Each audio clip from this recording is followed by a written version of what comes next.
Salam damai sejahtera, sahabat terkasih di dalam Tuhan Yesus Kristus.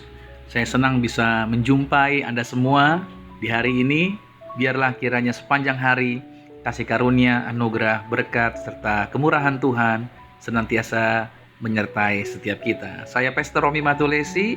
Hari ini saya ingin membagikan sharing firman Tuhan, yaitu yang terambil di dalam Roma pasal 8 pada ayat yang ke-11. Firman-Nya berkata, "Dan jika roh Dia yang telah membangkitkan Yesus dari antara orang mati diam di dalam kamu, maka Ia yang telah membangkitkan Kristus Yesus dari antara orang mati akan menghidupkan juga tubuhmu yang fana itu oleh Roh-Nya yang diam di dalam kamu."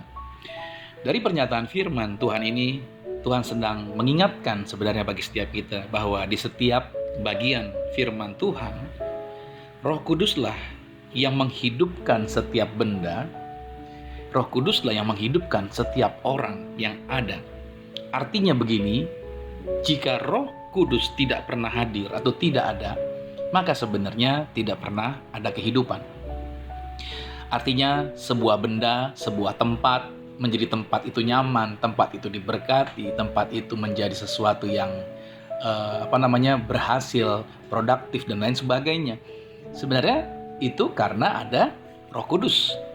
Jadi Roh Kudus juga yang membuat seseorang kenapa bisa menjadi berhasil, hidupnya sukses, hidupnya menjadi luar biasa, pencapaiannya luar biasa. Itu juga karena Roh Kudus. Nah, dari sini kita belajar sebenarnya Roh Kudus itu menghidupkan setiap orang. Roh Kudus itu menghidupkan setiap tempat. Nah, Alkitab mencatat bahwa pertama kalinya Roh Kudus menghidupkan, artinya memberikan kehidupan, itu tercatat di dalam Kejadian pada pasal 1.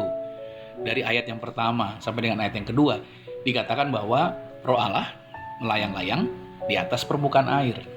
Lalu dari situ Tuhan memerintahkan, yaitu untuk mendatangkan kehidupan atas dunia atau atas bumi ini. Gambarannya itu mirip dengan yang ada, yaitu seperti seekor induk ayam yang sedang mengerami telur ayam.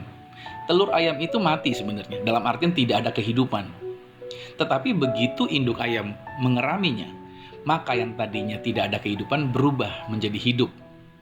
Nah, itu gambarannya bahwa begitu Roh Kudus hadir di dalam kehidupan atau di dunia ini, Roh Kudus menghadirkan kehidupan. Dia tidak pernah mendatangkan kematian. Jadi catat baik setiap kita yang hadir, yang kita mendengarkan, bahwa ketika Roh Kudus hadir dalam kehidupan Anda dan saya, kita menjadi hidup. Sebelum kita percaya pada Tuhan Yesus, sebelum kita berjumpa dengan Yesus Kristus dan menerima Dia sebagai Tuhan dan Juru Selamat, maka sebenarnya secara rohani kita dulu adalah ciptaan yang mati, ciptaan yang tersesat, dan mati dalam pelanggaran dan dosa, dan terpisah dari Tuhan. Kita memang kelihatannya menjalani kehidupan jasmani, tetapi kita tidak memiliki hidup rohani. Itu dulu sebelum bertemu dengan Tuhan Yesus. Oleh sebab itu karenanya Roh Kudus bergerak di atas kita sehingga kita ditarik kepada Yesus. Itulah yang membuat para murid tidak diperkenankan melayani sebelum Roh Kudus turun atas mereka. Ketika Roh Kudus turun atas mereka pada hari Pentakosta, yang terjadi adalah pelayanan mereka menjadi luar biasa. Hidup pelayanan mereka. Makanya orang tanpa Roh Kudus ada di dalam dia, tanpa dipimpin oleh Roh Kudus, sepintar, sehebat, sepiawai apapun dia dalam berkata-kata, tetap dia akan selalu terbatas dan tidak memberikan dampak kehidupan.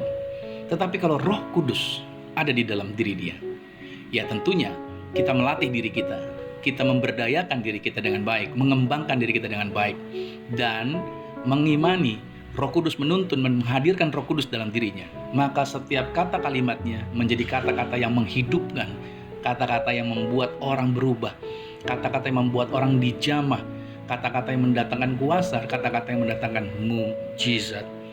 Nah, ini menjadi ingatan bagi setiap kita bahwa apapun tantangan, apapun pergumulan, apapun permasalahan yang kita hadapi, ingat baik, ketika kita sudah percaya pada Tuhan Yesus, Roh Kudus ada di dalam diri kita, maka yang terjadi adalah kehidupan Tuhan berjalan di dalam diri kita. Kita bisa melewati segala tantangan, kita bisa melewati segala pergumulan, kita bisa melewati segala masalah, Karena Tuhan tidak pernah meninggalkan kita, karena Roh Kudus selalu memberikan kehidupan bagi setiap kita. So, jangan putus asa pada saat Anda berhadapan dengan pergumulan apapun. Jangan dibiarkan Anda menjadi lemah oleh karena situasi. Tapi percaya, Roh Kudus selalu membuat Anda hidup dan berkemenangan. Sukses buat Anda bersama dengan keluarga. Selamat menikmati sepanjang hari ini. Dan Tuhan Yesus Kristus memberkati setiap kita. Saya Pastor Romi Matulesi, Tuhan Yesus Kristus memberkati kita. Amin.